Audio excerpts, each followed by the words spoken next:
पहले लिखे गए हैं। बाइबल पहले नहीं लिखा गया, पहले कुरान नहीं लिखा गया, पहले यीशु धर्म का नहीं लिखा गया, पहले विश्वास पूर्वाल नहीं लिखा गया, पहले दूसरे धर्म ग्रंथों की रचना पहले नहीं हुई। मैं ऐसा नहीं कह रहा हूं कि उन धर्म ग्रंथों की उनके ऊपर ऋण है या नहीं रहे, ये मैं इस शब्दों में नहीं जाना चाहता हूं, किसी संकीर्ण मनोवृत्ति में मैं नहीं जाना चाहता हूं। हमारे लिए तो जहां पर भी जो भी चीज मिल सके, हम केवल ये तुम्हें समझाने के लिए कि तुम जो यहां बैठे हुए हो, जिस दिन तुम अपने आप को ये एहसास कर लोगे कि मैं कुछ हूं और मेरे अंदर सब कुछ विद्यमान है, और मानव मन, मानव शरीर अपने आप में इतना विराट और व्यापक है कि एक विज्ञान अभी 5000 वर्षों तक समझ नहीं पाएगा। अगर 25,000 वर्षों तक नहीं समझ पाया तो अगले 25,000 वर्षों तक भी नहीं समझ पाएगा, मनुष्य को नहीं समझ पाएगा। उस विज्ञान में एक क्षमता नहीं है। विज्ञान इस लाइट को तो लगा सकता है, विज्ञान आकाश में भी उड़ा सकता है, चंद्रलोक तो भी पहुंचा सकता है, मगर विज्ञान गेहूं को एकदम से खून में नहीं बदल सकता। मनुष्य शरीर बदल सकता है। हम गेहूं खाते हैं, खून बदल जाता है, खून बन जाता है, और खून में भी 8,432 तत्व हैं। फास्फोरस अलग है, वो अलग है, वो अलग है, पोटेशियम अलग है, प्रोनाइट अलग है, दूसरा अलग है, 1000 तत्व हैं। एक बूंद खून में, एक डॉक्टर बूंद खून निकालता है और उसमें आपके प्रोटीन इतना है, वो इतना है, वो इतना है, पोटेशियम इतना है, साइनाइड इतना है, इतना है, 1000 तत्व उसमें मिल गए हैं। केवल घास खाने से खून बन जाता है। गाय घास खाती है, खून बन जाता है। कोई विज्ञान नहीं कर सकता है। विज्ञान में एक क्षमता नहीं है।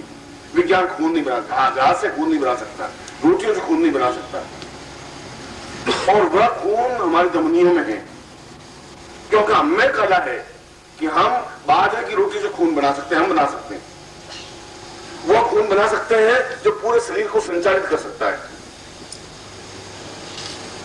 वह है हमारे जीवन का एक आत्मबल, हमारी चेतना, हमारे अंदर की प्राण तत्व, हमारी एक ऊर्जा, हमारे अंदर एक विस्फोट। और जब आप यहां नवरात्रि के शिविर में, जब मैंने आपको बुलाया है, मैंने बुलाया है आपको, इसलिए बुलाया है कि मुझे आपको बुलाना चाहिए। मेरे जीवन का धर्म, मेरे जीवन का कर्तव्य, मेरे जीवन का लक्ष्य है कि मैं आपको बुलाऊं, आपको ये बात समझाऊं। आप समझदार हैं, इसमें खुद हो रहा नहीं, आपने इस लाइन को 5000 बार समझा है।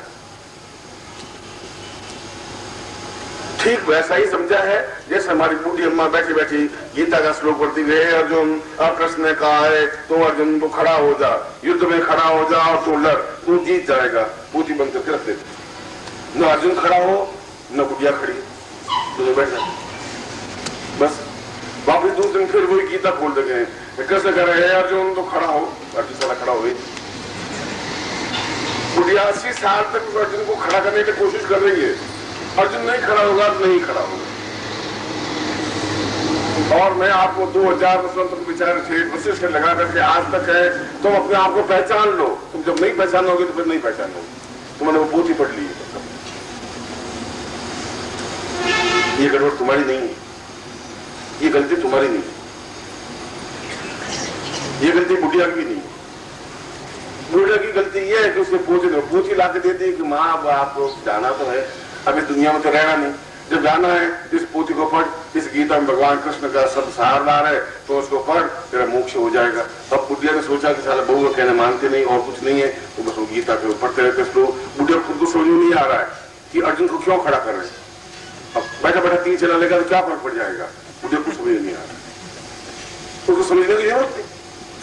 वो तो बस गीता को पढ़ लिया, पुण्य हो गया, बस गंगे करते आज गीता का 5 अध्याय पढ़ लिया, आज गंगा 6 अध्याय पढ़ लिया। आप पिछले 25,000 वर्षों में बुढ़िया वाले काम करते आ रहे हैं। वो नहीं समझेगी, आप भी नहीं समझेंगे। मगर फिर भी इसका मतलब ये नहीं है कि कोई समझाने वाला होगा ही नहीं। इसलिए मैंने बुलाया कि मैं आपको पहली बार ये समझा सकूं कि खाली इन पोथियों को पढ़ने से कुछ नहीं हो पाएगा।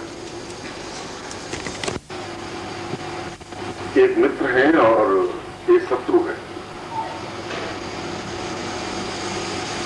उन शत्रुओं को मैं क्षमा नहीं कर सकता, क्षमा भी नहीं कर सकता, खत्म भी नहीं कर सकता। मैं और तो सब कुछ जिंदगी में कर सकता, उस शत्रु को खत्म नहीं कर सकता। और अगर मैं शिष्यों को कहूं तो वो भी खत्म नहीं कर सकते। मित्र तो मेरे शिष्य हैं, क्योंकि जब ब्रह्मा ने गुरु की सृष्टि रचना की, गुरु की तो उन्होंने कहा कि अब मैं मनुष्य का निर्माण तो कर दिया। क्यों कर दिया कि पहले मनुष्य बनाया नहीं। पहले ब्रह्मा ने एक गधा बनाया, एक घोड़ा बनाया, एक ऊंट बनाया, एक बिल्ली बनाई, एक बकरी बनाई, भेड़ बनाई, और जितने पशु थे पक्षी बनाए, वो सब बनाए। बनाने के बाद थोड़ी थोड़ी चीजें आई बच गई, कुछ गधे की चीजें बच गई, कुछ घोड़े की चीजें बच गई। अब वो फालतू पड़ी पड़ी क्या करे, चलो एक आदमी का पुतला बना तो बना के रखते। अब उसमें सब लक्षण है, जितने पशुओं में लक्षण है, थोड़े थोड़े लक्षण, किसी में गधे का लक्षण ज्यादा है, किसी में घोड़े का लक्षण ज्यादा है, किसी में बिल्ली के लक्षण ज्यादा है, किसी में किसी लक्षण ज्यादा है। सब ब्रह्मा जी ने बना दिया। अब आप उसमें कुछ कर नहीं सकते। अब वो खून बदलता हुआ आ गया, कभी न कभी तो उसमें सुधार होना आवश्यक है। इसलिए जब गुरु को बनाया तब उनके पास कुछ बचा ही नहीं था, वो भी बना दिया, वो शिष्य को बना दिया। और शिष्यों की कुछ अस्थि, मांस, हड्डियां, मुंजिया और उनकी सहानुभूति, उनका प्यार, उनका प्रेम लेकर के गुरु को बना दिया कि अब आप जिंदगी में बहुत कोई गलत काम किए होंगे, तुम गुरु बन और बैठ ऊपर। बस ये तो मित्र। और डॉक्टर मेरे सबसे बड़े शत्रु। आप बोलिए मत, आप चुप रहिए, आप सोते रहिए। अरे मैं सोते सोते मर जाऊंगा, वो तो बाद में तो सोना ही है, जिंदगी भर ना ही। तो अब मैं उनको क्या भी दे सकता, मैं कहा डॉक्टर साहब ऐसा कुछ नहीं होगा, तो नहीं, तुम सो जाओ, तुम 2 घंटे के बाद मर जाओगे, अगर आप बोले तो मर जाओगे। और डॉक्टर ने कहा आप जाओ, खाना वाना खा पी के आओ, मैं वापिस आ रहा हूँ। तो मैं आपके पास बैठा हूँ। इसलिए वो तो कोई चिंता में कोई बात नहीं है, मगर मैं आपने जब यहाँ देख रहा था वो भजन गुरुदेव आपके मुंह से, आपके मेरे होठों पर आपका नाम होना चाहिए, हे गुरुदेव आपका नाम मेरे होठों पे होना चाहिए, तो गड़बड़ क्या है? गुरुदेव का नाम होठों पे आ क्यों नहीं रहा है? कितने शब्द कठिन तो है नहीं। तो भाई बहुत संस्कृत का कोई श्लोक है, वो नाम नहीं ले रहे हैं। तो मैंने कहा मैं इनको पास बिठा कर समझाऊं, भाई गु ऐसा बोल, ऐसा रू बोल, दे बोल, वह बोल, कुछ उनको समझाऊं बात क्या है कि होठों पे नाम क्यों नहीं आ रहा है। उनके नाम इसलिए नहीं आ रहा था कि आपके हृदय कमल खिले हुए नहीं। वशिष्ठ ने कहा कि जो हृदय कमल में गुरु जी बैठे, जो तुम्हारा हृदय कमल खिला ही नहीं, तुम तो जब ताली बजाया जाता सोचा क्या बात होगी, कहां से लोगों को पकड़ करके ले आए, ऐसे शिष्य तो होते नहीं। जब हृदय कमल खुला है तो ताली एकदम जोर से ताली बजनी चाहिए, चेहरे पर प्रसन्नता होनी चाहिए, एक मुस्कुराहट होनी चाहिए, खिलखिलाहट होनी चाहिए, तब तो तुम शिष्य बन सके, तब तो मैं कुछ गुरु बन सका। कैसे होठों में नाम आएगा, कैसे जीवन मुस्कुराहट आएगी, चेतना कैसे आएगी? अगर मर जाएंगे तो बहुत आराम से मर जाएंगे, रास्ते रास्ते मर के चले जाएंगे। उस मरने के लिए सब विचार परेशान होने की जरूरत है ही नहीं। जो कुछ होगा उसको विपत्ति भुगत लेंगे, मगर जब तक जिंदा है तब तक चेहरे पर तुम्हारी मुस्कुराहट रहनी चाहिए। रोती हुई चेहरे और हंसती हुई उदास चेहरा तुम्हारे क्या काम आएगा, कैसे आएगा? तुम्हारे मेरे साथ भी 8-9 दिन साथ बिताने, ये तो जिंदगी भर का साथ है, मगर 9 दिनों में मैं कुछ और इस बार, क्योंकि जब सिद्धेश्वरी नवरात्रि है तो 9 रात तो साथ में रहना ही है, इसमें पूछ हो रहा है। ये नवरात्रि, पंचरात्रि जो है, सप्तरात्रि भी है नहीं। जब नवरात्रि है तो नवरात्रि गुरु के साथ रहेगा। अब इस हालात में तो तुम मुझे डॉक्टरों से भी ज्यादा, ये वो तो एक डॉक्टर है, तुम 1000 डॉक्टर मेरे सामने बैठ करके तुम्हारे जैसा नहीं बन जाऊंगा। शमशान में जाते हैं सब उदास, तो वो बेचारा वो भी उदास, उधर उधर उधर वो भी चला जाता है, जैसा रास्ता वो आदमी भी वैसा जाता है। मुर्दा भी रोता रोता वहां सोच रहे साला कैसे पीछे आ रहा। मैं आया था तो सोचा मैं खिलखिलाहट होगी, मुस्कुराहट होगी, कुछ शिष्य होंगे, मुझसे से देखने को मिलेंगे, कुछ एहसास होगा कि कुछ चिंतन है। तुम्हारे जीवन का एक क्षण और प्रत्येक क्षण जीवंत और सार्थक होना चाहिए। मेरा दीक्षा देने से कोई मतलब नहीं होगा। मैं दीक्षा दे दूंगा मंत्र, तुम मंत्र फट दोगे, उसके बाद में तुम वापिस रोनी सूट बना करके वापिस चले जाओ, क्योंकि तुम समझते हो ये तो पिछले 5000 वर्षों में गुरु करते आए, दीक्षा देते आए और उदास बते रहे। हमें मरे मुस्कुराना है ही नहीं, मुस्कुराना जरूरत क्या है? तो मुस्कुराओगे नहीं और मुझे कहना पड़ेगा तुम दोनों के बीच में। आज का दिन नवरात्रि का पहला दिन है और ये पहला सत्र है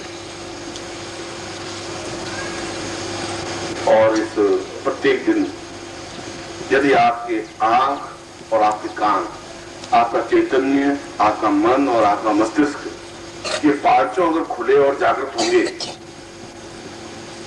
तो निश्चय ही आप बहुत कुछ प्राप्त कर सकोगे, बहुत प्राप्त कर सकोगे जो तुम्हारी पीढ़ियां प्राप्त नहीं कर पाई। प्रिंसिपल सदगुरुदेव की और इसको जरूर नहीं तुम्हारी पीढ़ियां प्राप्त नहीं कर पाई, तुम भी नहीं कर पाओ।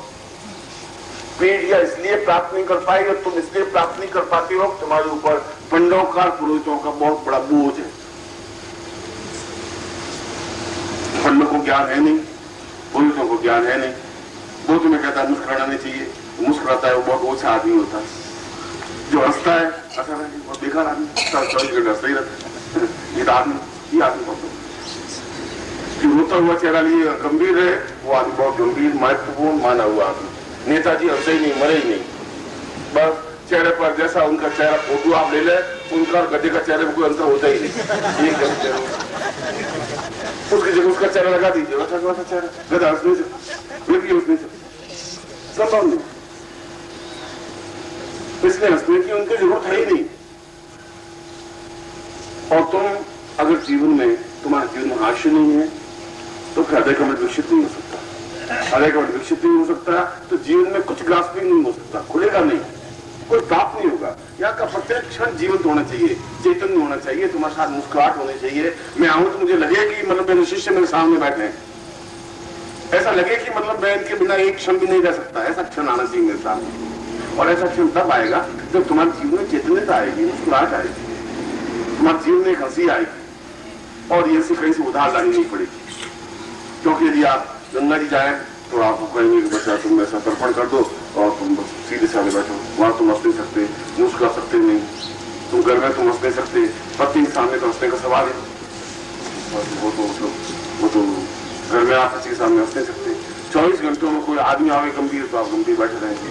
हंसना तुम भूल गए हो, जब हंसना भूल गए हो तो निश्चिता भूल गए हो, जब निश्चिता भूल गए तो शिष्यता भूल गए हो, जब शिष्यता भूल गए तो दीक्षिता कोई मतलब नहीं। नानक देव ने एक जगह कहा है, उनके जब उनके दोनों शिष्य थे, एक हिंदू था एक मुसलमान था, उन दोनों शिष्यों को वो दोनों बैठे, एक नया शिष्य उनको आया, आप गुरु महाराज उनको दीक्षा दीजिए। गुरु ने कहा तुम सामने बैठे, तो सामने बैठ गए, 2, 4, 5 मिनट उसको देखते रहे। उसने कहा मैं गधों को दीक्षा नहीं दिया करता। वो वहां का मिलो श्रेष्ठ ही, इतने सारे शिष्यों को खाना वाना खिलाया, उसके बाद खाना खिलाने के बाद दीक्षा देने के लिए आया और नानक नाथ ने मैं गधों को दीक्षा देता नहीं।